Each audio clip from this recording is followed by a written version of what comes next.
The Great Mill Creek Hustle. You know, when people think prison, they picture concrete walls, razor wire, guard towers.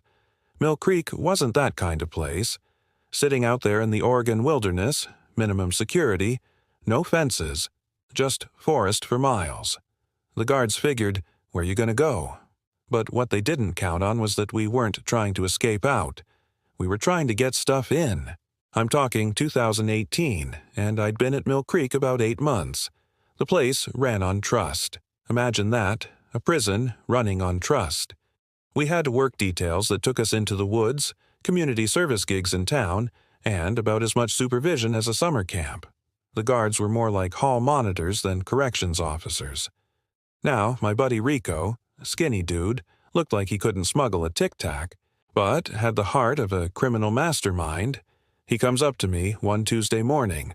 We're supposed to be clearing brush about a quarter mile behind the facility. "Yo, you see that big cedar tree with the split trunk?" Rico whispers, pointing deeper into the woods. I look where he's pointing. "Yeah, what about it?" "My girl's gonna drop something there tonight. You in?" See, Rico's girlfriend, Sarah, worked at a dispensary in Salem. Every few weeks, she'd drive the back roads near Mill Creek, supposedly hiking, but really making deposits at various dead drops Rico had scouted during work details. The guards never counted how many inmates went into the woods versus how many came back. They just looked for the orange vests moving around. That night, Sarah made her drop. A waterproof bag with 2 ounces of premium flour, a bottle of homemade hooch, and, this was Rico's genius, a bag of regular tobacco mixed with synthetic stuff that would get you absolutely twisted, but looked and smelled like bugler rolling tobacco. Next morning, work detail.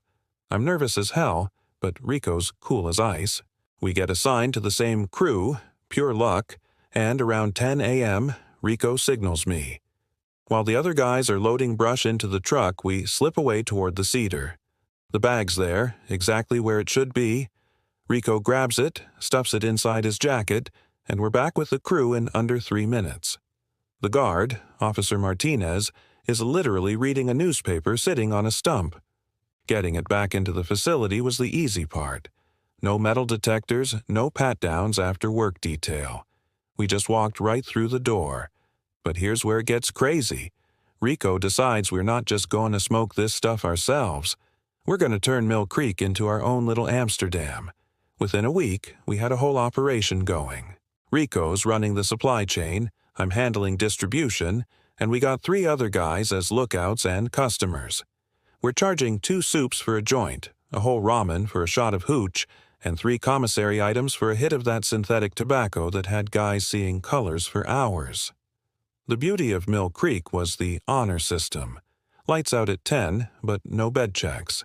We had guys sneaking out of their bunks at midnight, meeting up in the common area, getting absolutely blazed while playing cards and watching old movies on the TV with the sound off. For 3 weeks, we were living like kings. Every few days, Sarah would make another drop. Different trees, different locations, but always within work detail range. We had more weed than Cheech and Chong, and the guards were completely clueless. Then Officer Martinez got curious about why everyone on his work detail seemed so happy all the time. It was a Thursday morning. Rico and I are coming back from another successful pickup. This time, Sarah had dropped off edibles and a bottle of actual whiskey, when Martinez stops the truck. "You boys seem mighty cheerful today," he says, squinting at us. My heart's pounding, but Rico just grins. "It's a beautiful day, boss. Oregon sunshine, fresh air. What's not to love?" Martinez stares at us for about 10 seconds that felt like 10 hours. Then he shrugs and drives on. But that afternoon, during count, they tore our room apart. Found everything. 2 ounces of flour, half a bottle of whiskey, a bag of synthetic tobacco, and worst of all, Rico's notebook where he'd been keeping track of customers and prices like he was running a legitimate business. The kicker, they didn't even write us up. The warden called us into his office, looked at Rico's notebook, and started laughing. "You idiots realize you were selling weed for less than it costs on the street?" he says. "If you're going to run a drug operation in my prison, at least make it profitable." Then he shipped us both to Snake River Correctional. Real prison, with real walls and real consequences.